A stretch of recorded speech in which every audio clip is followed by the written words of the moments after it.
Hey guys, so I thought I should finally start my vlog for this month. If you saw my April TBR, you'll know that I really just didn't know quite what I wanted to read this month. I had a few things that I had an idea I'd like to read, but really everything on my physical TBR feels like it would be great to read. So I decided to this month, before at least the end of the month, when I do have some other plans that we'll get into when they happen, I would leave a lot of it up to you. So I'm going to be doing a mini project, I guess, where every time I finish a book this month, I'm going to post 2 different prompts on my story on Instagram and have you guys choose which prompt you want me to follow. I did already technically start this at the end of March, and my first poll was between either a 19th century classic or a 20th century classic and 19th century classic 1. So since then, I have been reading Lady Anna by Anthony Trollope. This is a book following the story of a young woman who is being pulled in many directions due to the circumstances of her birth. We are told in the very first chapter that her mother was not treated very well, and as such, there is some question about her, Lady Anna, the daughter's legitimacy, and therefore it's really following a big court case where they're trying to decide who the heir is of this earl's property, and she is being torn between 2 different men of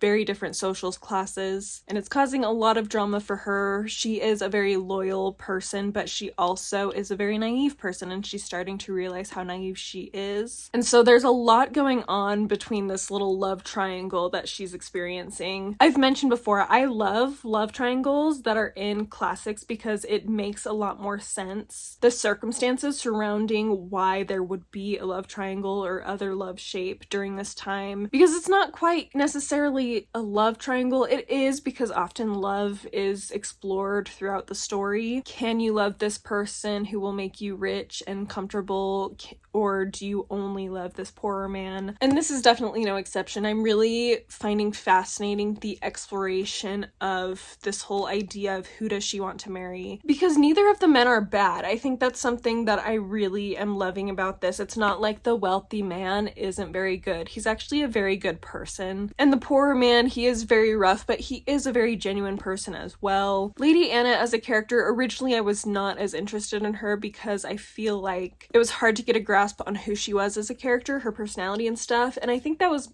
probably in part on purpose, because in the beginning of this book especially, a lot of her life is just being controlled by other people. She's the rope in the middle of the tug of war. She is being pulled from all directions, and she just kind of has to let it happen to her. She's being acted upon and not able to react in response. But then we're getting to this point with, especially with this marriage question, where she is stepping forward and standing on her own principles and beliefs. Although she is still very confused and conflicted, she's doing her best to be a loyal and principled person. And frankly, it's very interesting because I feel like her personality could work in either circumstance. However, there is a part of me that feels like if she didn't have this connection with this poorer man, she overall would end up being happier in the wealthier position, and not for the sake of the wealth, but for her personality and how she experiences the world and sees her future and her marital experience. I think she would end up being happier in that position with what she believes in, and like I said, she has a very soft personality, so I just feel like the rough lifestyle that would be given to her by this young tailor would be very wearing on her over time. I feel like he's a very stubborn and rough person who, unfortunately, I think would ultimately be kind of abusive to her. He already has done some things and said some things that were very much like gaslighting in nature. Of course, he isn't trying to do that. He's being very genuine with his opinion. He's a very open book. So for him, he's just telling her what he genuinely thinks because he feels like that's a good way to live. He wants to be very honest, but it's done in a way that makes it so she feels guilty if she doesn't marry him. And so I feel like that would end up being very wearing on her. But I also feel like the guilt from that circumstance, if she went the other way, could be very wearing on her if she did choose the Earl. Anyway, it's a big mess,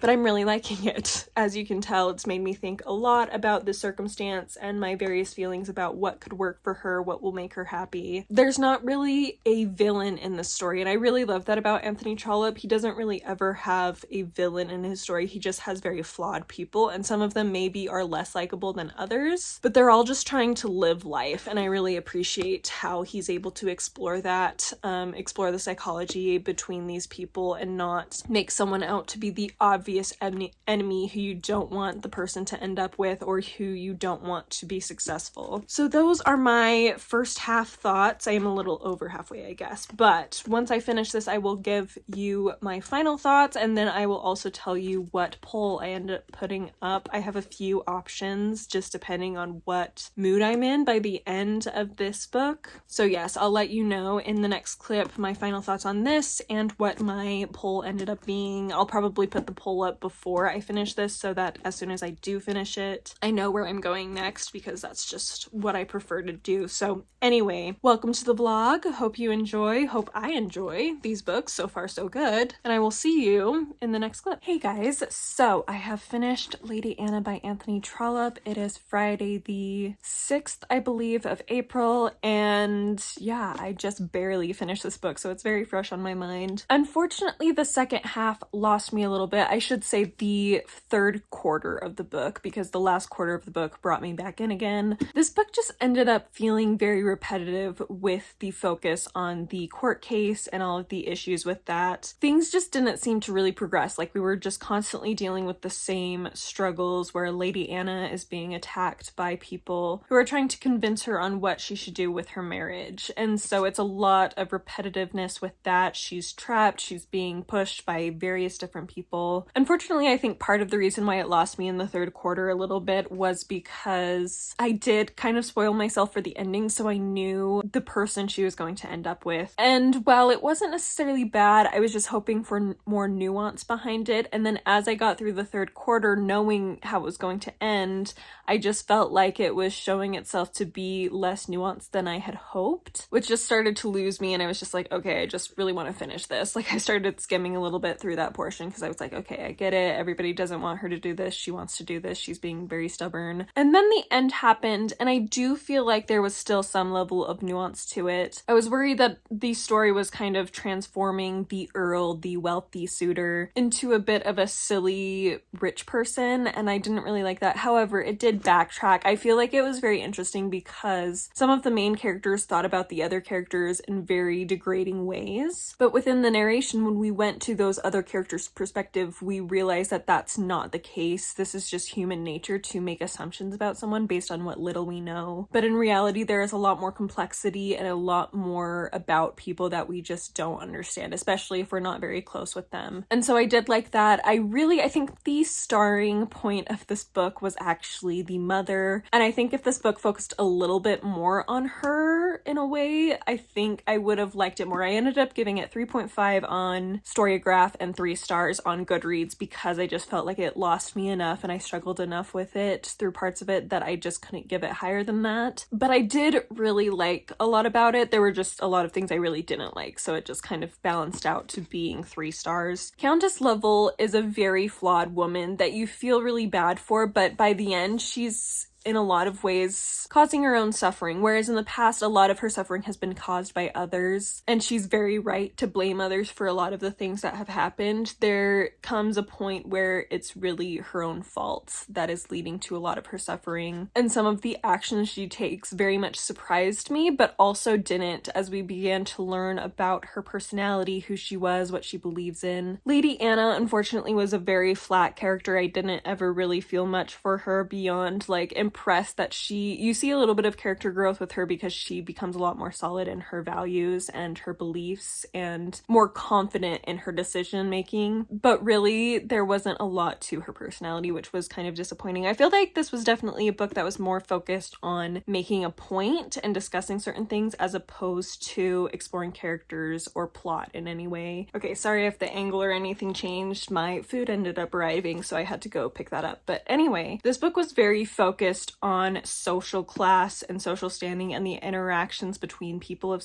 different social classes. And I liked that Anthony Trollope really explored kind of the wrongs of such a system, but also recognizing the realities of that system being in existence. Another character that surprised me at the end that I wasn't expecting to really feel much care for, but I ended up really liking by the end, was Sir William, who I believe was the Solicitor General. I was getting a lot of the lawyers confused, honestly, throughout the book, so I would love to reread this and have a better sense of who is who, as far as the lawyers go. But anyway, I just really appreciated his realistic yet hopeful view of things. He's very honest with the situations going on. His client is the Earl. His client isn't even Lady Anna, but he is very aware of the situation and trying to figure out the best solution for his client based on the realities of the situation. And I just really, really appreciated that about him. He was just the most down-to-earth character, I think, in this book. Daniel Thwaite, I don't remember if I said much in the last clip about my feelings towards him. Unfortunately,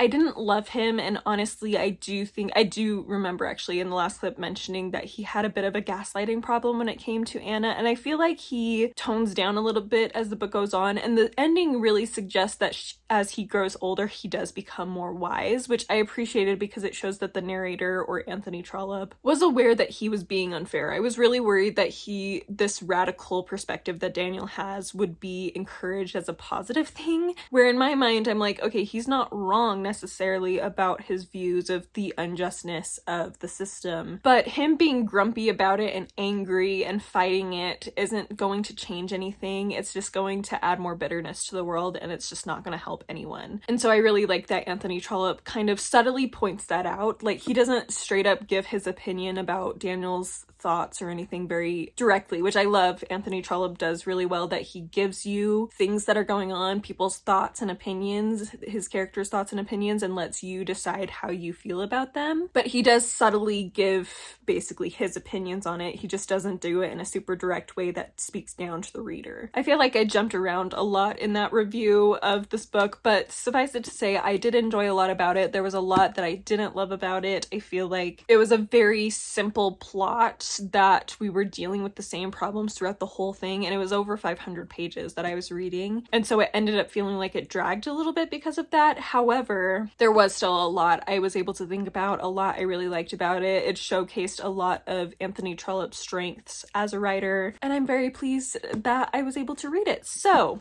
there's the first book that I am reading in this vlog done. I have posted about 150 pages before the ending. I posted a story asking what my next read should be, my prompt for my next read should be, and I decided to go with either reading a 2022 release, as I have a few left that I have not read yet, or a 2023 release, as I have had a few pre-orders come in this year and I haven't read any of them. So as of this point, the winner by far is a 2023 release. So assuming that remains the same, I do work in about 20 minutes or so I won't have time to start this immediately, so I'll wait till after work to officially see what won between those two prompts, but I'm sure 2023 is probably just going to take it at this point. But I did go into this prompt knowing which two books I was really choosing between, even though I didn't tell you guys. So the two books I was choosing between for this was Booth by Karen Joy Fowler, which was my 2022 release that I wanted to read, which is a historical fiction following the Booth family, as in John Wilkes Booth, who murdered President Lincoln. Or my 2023 release that I wanted to read was The Mitford Affair by Marie Benedict. I know nothing about the Mitford sisters, and I just know very vague things that I've kind of picked up on as I've seen things about them. I haven't even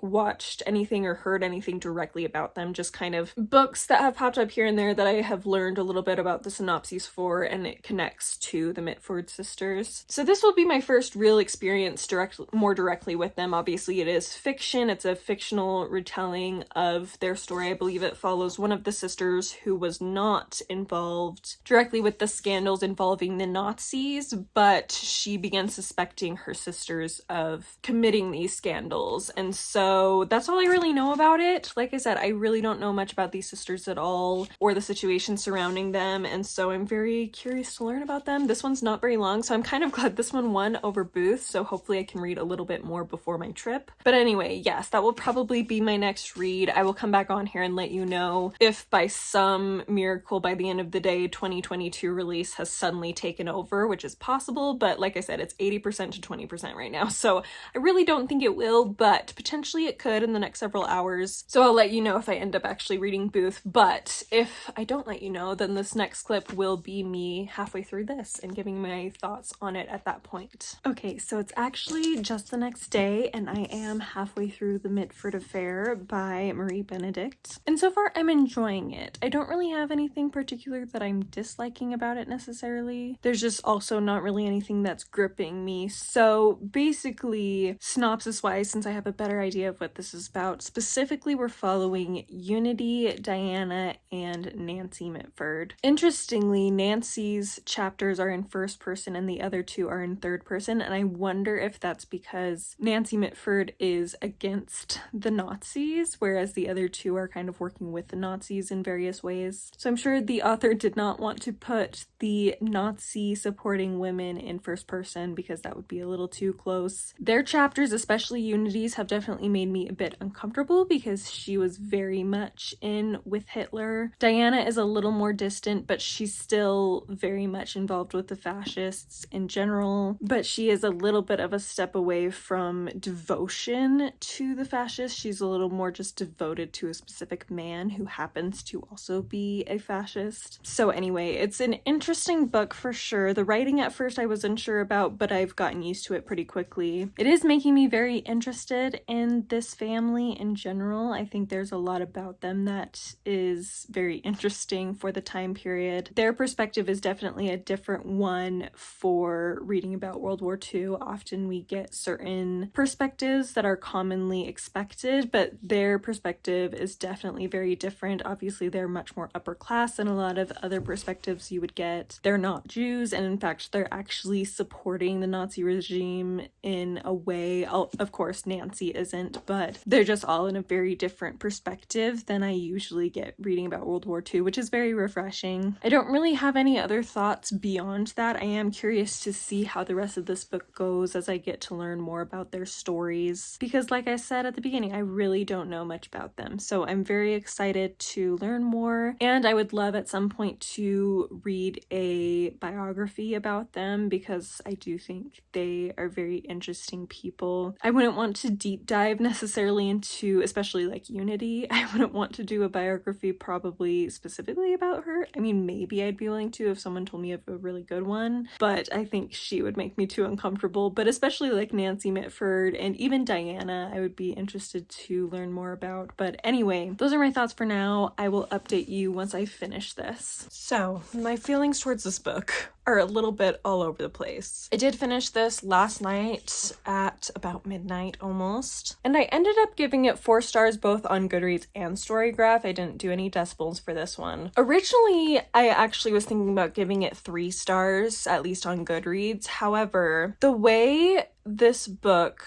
Okay, let's talk about a few different things that really invested me in this book. First of all, the way that tension is built throughout this book is incredible. We are starting off, I think, in 1934, so a few years before the beginning of World War II. So while obviously these women are dealing with very real everyday issues as far as financial problems, marital problems, things like that, they're very wealthy, they're in the upper classes, so it's not like there's a lot of tension for them. I mean, they are losing a lot of money, so there is some struggle with that, but overall, like, it's not like they're in poverty or anything dealing with any of those kind of issues. But then as the book goes on, we get closer and closer to World War II, and finally we actually enter the beginnings of World War II. And the closer we get to the beginning of this war, the more tense it becomes, as 2 of these sisters, so we're following 3 of the sisters, I think I mentioned this in the last clip, and Unity and Diana are the ones who follow the fascist philosophy, and Unity is the one who particularly gets close to Hitler, although Diana does as well. And so the closer they get, the more tense it gets, not only for us, but also for Nancy, the other sister. And it was just so well done, because when I think about how this book started versus how it ended and the different positions these sisters are in, it's just so dramatically different, and this book, it really isn't that long. Another thing I loved about this was just just the different perspective of World War II that it gave me. Most World War II books either deal with people who are being oppressed by the Nazi regime directly, or people who are acting as spies for the Allied nations within the Nazi regime. But this one is following women who were very directly involved with many important figures but are often forgotten, and we're following two of the three being very invested in fascism and Nazism, whereas the third one that we're getting the first person perspective of is against it. She kind of starts off a little bit lukewarm, which makes sense because in the few years before the war actually started, especially like 5 years before, like obviously things are building up, but you don't really know to what. Like obviously with 2020 hindsight vision, we know exactly what's going on, but they didn't. And so watching Nancy slowly begin to realize how awful this is, like a part of her always knows that she's not with her sisters as far as their beliefs, but they're also her sisters, and so it's a very difficult position for her to be in because she loves her sisters, she grew up with them, they have good hearts on the whole, but they are losing themselves in this terrible philosophy. And in the end, I began to realize a little bit more why the author chose to have Unity and Diana's perspectives be in third person and Nancy's in first person. Not only to keep that separation, because I think that was part of it, but also in the end it has that question of, is this really what happened in the minds of these sisters? Is this really the truth? Or how much can we really know about the situation? Specifically, Nancy asks whether or not the story that she's created for her sisters, based on what she's found and learned, is really the accurate picture. So overall, I just think it was a very thought-provoking novel. It was a very well done novel as far as making me interested in these sisters, bringing me into their world, and I really felt like Benedict did a great job showing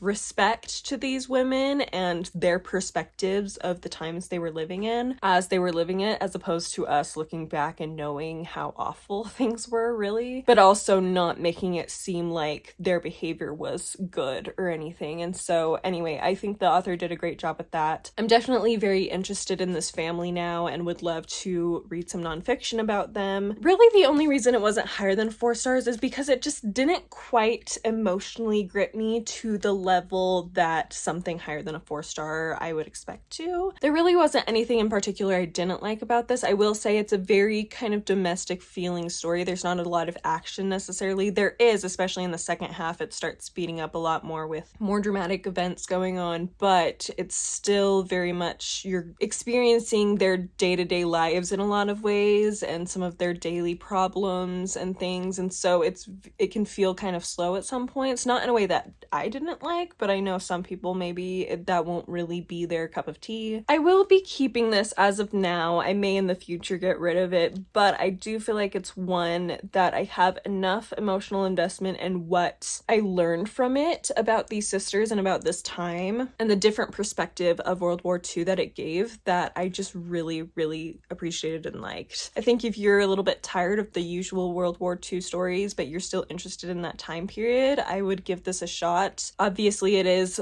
doing the lead-up years to the war, and so it's not really deep into World War II, but it did add a new dimension to the story, and it has a little bit more of that kind of Great Gatsby-esque feel as far as these women who are in the upper classes and have these great parties and are very elegant and refined and just living their party lifestyle and stuff like that. But then it's also with the backdrop of the developing Nazi regime within Germany. And so anyway, it's a very interesting book. I really liked it. Like I said, I do want to learn more about these sisters and the facts behind their story a little bit more. And yeah, it was very good. I really liked it. So now I'm waiting to see what to read next. So I posted a couple of prompts that I'm having you guys choose between. And the prompts are to pick a book that either was based on recommendations for my Myers-Briggs type, which is an INFJ, or my Enneagram type, which is an Enneagram 5. And it keeps being evenly divided. So I'm going to have to wait until later this evening after work probably to see what actually ends up being the winner. I have also added it on YouTube since it keeps being pretty much 50-50 on Instagram. I thought I would put it on YouTube as well and see kind of what ends up happening between the two of them by tonight. But I do have the books that I will be reading for each one, depending on what wins. I had to do, obviously, some scouring of the internet to find recommendations for each of my types, and more specifically, I wanted to find books that I actually already own that I could do. I actually looked up my zodiac sign as well, but unfortunately, none of the books on the list that I saw for my zodiac sign are ones that I already own, so I wasn't able to do that. But I did find at least one for each of my Enneagram and my Myers-Briggs types. So for Myers-Briggs, if that ends up winning, I'm going to be reading Never Let Me Go by Kazuo Ishiguro. My goodness. I probably still did not say that right. I don't know anything about this. I think it has something to do maybe with a boarding school, and yes, a boarding school and something happens there. I don't really want to know anything more than that. This is one I actually only got this last year for my birthday, actually, but I've had it on my radar since high school. It was on a couple of AP reading lists, and so it was on my radar, but I never actually read it or purchased it until now. This is an author I'm really excited to give a shot. So that is one, and it is shorter than the other one that is for my Enneagram type, which is The Secret History by Donna Tart. It did not surprise me at all that this was for an Enneagram 5, was recommended for an Enneagram 5 because of the nature of it. Enneagram 5s in general are seen as the people who like to learn and like studying and stuff. And this book is about pretentious people going to school and discussing classic works of art and literature, as far as I know. I mean, there's also a mystery. I'm pretty sure there's a murder right in the first chapter, so it's a dark academia type thing for sure. But the general setting, I think, makes sense for an Enneagram 5. I don't know enough about this one to know why INFJ for that one, but anyway, these are the ones you're technically choosing between, even though you don't know that yet. And as I said, I'm gonna have to wait till tonight to see what actually ends up winning, which is a little bit frustrating because I like just automatically knowing what I'm reading currently. So it's a little bit uncomfortable for me to be sitting here being like, I don't really know what I'm reading next, because I usually know immediately. And I was honestly thinking that I wasn't going to finish this until this morning, but then I was like, no, I'm just gonna finish it. I have to, I'm in it, we're just gonna do it. And then I was hoping that this morning I'd at least have a clear winner, and I didn't. It was 50-50. So anyway, yes, we'll wait till tonight to officially know, and I'll let you know what ends up winning at that point. Hey guys, editing Tori here. So just so you know, in the next clip, I like watching people react to some of my favorite movies on YouTube. It's kind of a silly thing, but I just do. It's just fun for me. And right before I filmed this clip, I had watched someone react to Bridge to Terabithia, and so of course I was bawling. And you may notice that I look like I've been crying and that I sound stuffed up, and that's why. And I didn't realize how bad it sounded until I came to edit it. So apologies. But yes, if you notice that it looks like I've been crying and that I sound stuffed up, it's just because I was watching basically scenes from Bridge to Terabithia and it made me cry. So, okay, it is nighttime now and I am ready to officially declare what I'm going to read next. Of course, right after I posted it on a community post on YouTube, on Instagram, something finally started pulling ahead and it was my Enneagram type. However, on the YouTube poll, it was the Myers-Briggs type that was winning out. So I calculated it out to see which one between the two won overall, and just by a couple of votes, it was my Myers-Briggs type that won. So I will be reading Never Let Me Go by Kazuo Ishiguro. Hopefully by the end of this I'll be able to actually say that name. Full honesty, I was kind of hoping Secret History would win, but I also am excited to read something that I really know pretty much nothing about, and it's shorter, which hopefully will mean I'll be able to get to more books later on in the month. I also may, in my next poll, end up including something that will still work for this, just because I do kind of want to get to this soon. But for now, it will be this, and I will update you on my thoughts once I get halfway through this. So I had actually finished Never Let Me Go because I did get halfway through it last night, and then I just was like, you know what, I just want to finish this. Like, I just don't want to worry about giving my thoughts right now. Not because I wasn't enjoying it, but actually because I was, and I just wanted to finish because I wanted to see how it things turned out. So, final thoughts and feelings, obviously spoiler free with this. Like I said, I really enjoyed it. It's very much one of those stories, kind of similar to like Station 11 and some of those others, where there's a dystopian aspect to it. There's eerie science fiction aspects to it, and that plays a big role in the plot. However, this book is really just about human nature and being human and what that means, and relationships and what goes into that. We're really following this girl as she grew up. Of course, she begins to understand that her world is not quite what she expected it to be, and there's a lot of complexity and humanity that she just doesn't understand because of how sheltered she is at this school. But she's still living a life, she still has friends and has all these interactions that are perfectly normal, and that's part of the discussion in this book about humanity and what makes a human a human. I don't want to go any further than that because I don't want to spoil anything, and I feel like I'm just on the edge of spoiling things. So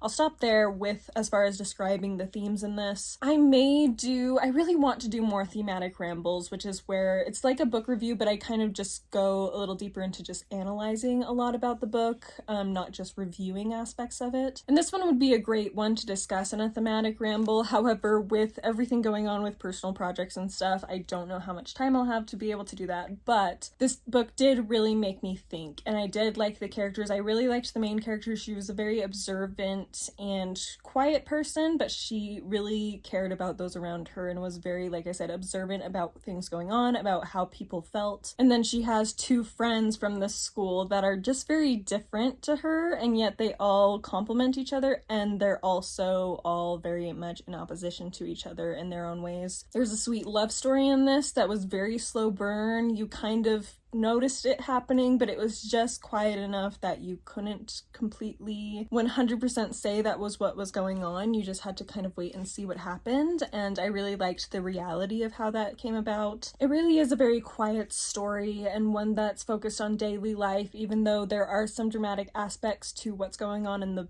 big picture of what's going on in this world, but that seems to only have so much influence on day-to-day life, which is just very accurate. So anyway, I really liked it. It was very thought-provoking. I ended up giving it 4.75 on Storygraph because there was discussion of sex in here, which in and of itself is not necessarily bad because it did add to the themes and things that were being discussed. However, it just got to a point where I just felt like the author was just throwing in these moments of, oh yeah, and then we had sex. Oh yeah, and then this sex happened, and like it was just kind of thrown in like he had to mention it every time, and I was like, you don't need to mention every time they have sex. You can mention it once and then like I get the picture. Like you don't need to keep repeating that. And so it just ended up feeling kind of gratuitous for the author like to mention the sex. And so anyway, it wasn't like super graphic sex or anything like that, and a lot of it I was okay with because it was discussing it in a way of like growing up and starting to experience those feelings and everything associated with that. It was just that eventually it reached a point where I just felt like he was mentioning that just to mention it because he wanted to, and it just was a little bit odd and took me out of the story a little bit at certain points, so that just kind of pulled it down for me, some of that.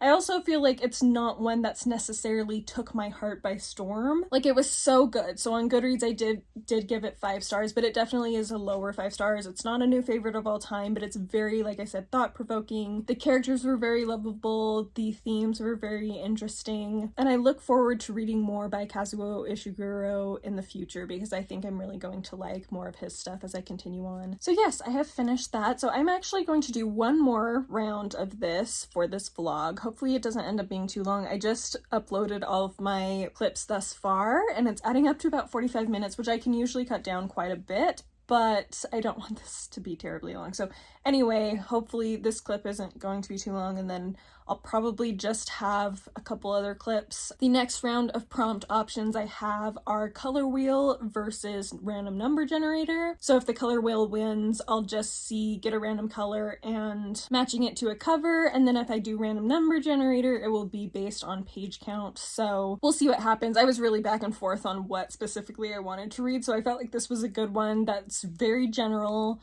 So either way, I'm going to be able to have a little bit of help deciding what to read next, because I'm really in that position where I'm just good to read anything that's on my physical TBR pretty much. So we'll see what ends up happening. Hey guys, so it is later in the day and I really want to know what I'm reading next. I don't know if I'm even actually going to read, but I just want to know what's going on in my life. So looking at Instagram, it looks like the random number generator is winning. So I have set up the random number generator on Google. I set it from 200 to 520 pages. I've set it from 200 to 520, and so I think I'm going to have it be, I'm going to try to be within 10 pages of the number that I get for whatever book I pick. So let me turn you around and show you what number I end up getting. Okay, so fun and awkward. You get to see my reflection in the computer, but let's generate a number between 200 and 520. 463, so a chunkier one. All right, so after going through my books, I have found 3 that are within 10 pages of my goal. Okay, so after going through a bunch of my books on my TBR, my physical TBR, I found 3 that are within 10 pages of 463. First, I have Once Upon a River by Diane Setterfield, which is 460 pages, not including like the author's note and stuff, which obviously is very close to 463. And this one follows a young girl. I think it's set in the Victorian period. And there's this old inn on the banks of the River Thames. And one night, this is a place where a lot of people tell stories and gather. And one night, a man comes in carrying this lifeless child. And suddenly the child seems to come back to life. But nobody knows who she is. And I'm assuming she doesn't tell them, or she doesn't know either. I don't know for sure. But I believe we're following several different people who end up connected with this basic story. So it's got some magical realism. This is the last of Diane Setterfield's books that I have to read. I believe she only has 3, and I've read the other 2 already. So I've long been wanting to read this. Then I have a little fairy tale retelling action with Daughter of the Forest by Juliet Marillier, and this one is 455 pages, so a little bit less close than Once Upon a River, but I'm not really going by that. I think I'm just gonna choose between these 3 which one I most want to read right now. I may even do a first chapter challenge, like read the first chapter of each one and see how I feel, but we'll see. Anyway, this follows the story of a woman who, I believe her brothers are cursed to be swans, maybe? And in order to save them, she has to do something, but she's not able to speak. I've heard amazing things about this author, so part of me kind of, I don't know. I feel like it's mostly between this and Once Upon a River, but there is a third one that I also may want to go with. I'm not sure, but that is Booth by Karen Joy Fowler. I have had such a tongue-tied problem recently when I've been filming videos. I don't know why. But anyway, this follows the Booth family, and I've heard mixed things about it. I've heard some people who really didn't love it all that much. I've heard a couple people who really loved it. So we'll see. As far as page count goes, this one is 464. So of the 3, this is definitely the closest to 463. But like I said, I think I might read the first chapter of each one and just see which one is speaking to me the most right now. I do kind of think that I think I'm kind of leaning towards this one because it's been a while since I've read a fairy tale retelling, and I think it just might be a nice read.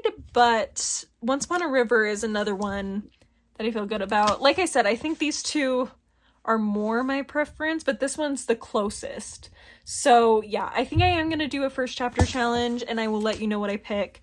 I'll probably, for the sake of this vlog, well, I don't know. I was going to say that I might just do when I finish this book, but I may not end up finishing it until I go on my trip in like a little over a week, because all of these are kind of chunky. So maybe I'll show you what I end up picking, and then I'll wrap up my feelings about it in my next vlog, which will be my vlog for my trip. So yes, I think that's what I'm going to do. So I'm going to do this first chapter challenge, give you my thoughts on each one, and then tell you which one I picked, and then just wrap this this up so it's not terribly long, and then you can look forward to my next vlog for my final thoughts on the book I end up picking. Hey guys, so I am back. I did my first chapter reading of each of those books that I mentioned. So I think what I'm gonna do for this is rank them. So I'll start from the one I least liked, which I didn't dislike any of them actually, but the one that drew me in the least, and then I'll go up to the one I'm going to read. So the one I least liked, but again, I really enjoyed all of these first chapters, was Daughter of the Forest. Now on this, I did only read the first like 10 or so pages because the first chapter was like 30 pages, whereas the other two books were not nearly that long. So I only read up to the first page break. So I'm sure the rest of the chapter had a lot more going on. The only reason this was at the bottom as far as these three went is really because I found out that it seems at least to be a little bit more of a political fantasy than I was expecting. Not super political, but there's been some discussion of some political disagreements and disputes and things like that, which is not bad. I actually really like that. But I know very soon I'm going to be reading Assassin's Quest by Robin Hobb, which is very focused on that. And I just don't know that I want to start this right before I know in a couple weeks I'm going to be picking that up. There also just wasn't a lot that happened in those first few pages. It was just a lot of background of the main character and her family and their kingdom, which is great. And I don't mind that in a fantasy book. It's definitely not a situation where I'm like, oh, that's boring. I actually really like that, and I really like Juliet Marillier's writing style already. I just didn't feel like this was the right time for me to pick this one up. So yes, this one was at the bottom of the three, mostly for those reasons. Then I would say Booth by Karen Joy Fowler. This really intrigued me. I loved the way Karen Joy Fowler wrote. It's definitely on the more flowery side, so I could see some people not really vibing with that, but I'm very interested in this family already. I only really read the prologues, which was seriously only like 5 pages, so really not that much at all, but I was already very intrigued by this.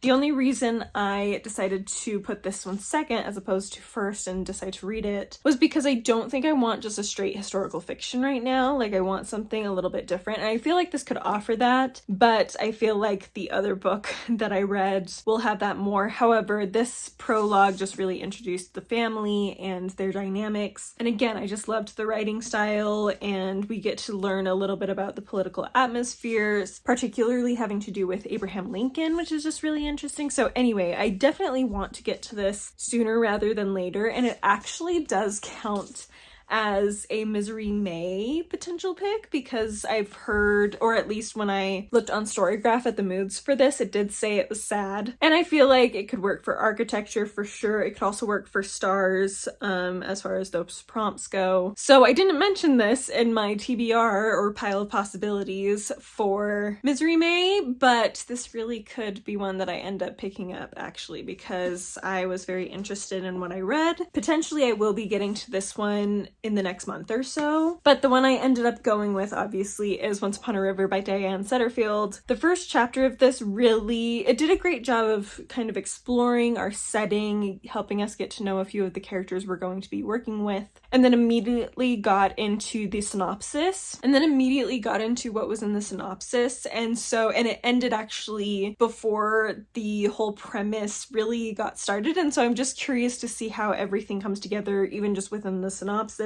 And then seeing what else happens. I also had forgotten how much I love Diane Setterfield's writing. She writes like a modern Victorian writer. Like, her style feels very Victorian. It feels very similar to a lot of Victorian classics I've read, but not quite to this. Obviously, it's different. It's more modern in its word choice and things like that. And it's not quite so long-winded as a lot of Victorian writers, but it has a very similar tone. And this does take place during the Victorian era, which just helped with that even more. So I'm just really excited about reading this. I was very engaged with it when I was reading the first chapter. I actually started off feeling like, I don't know.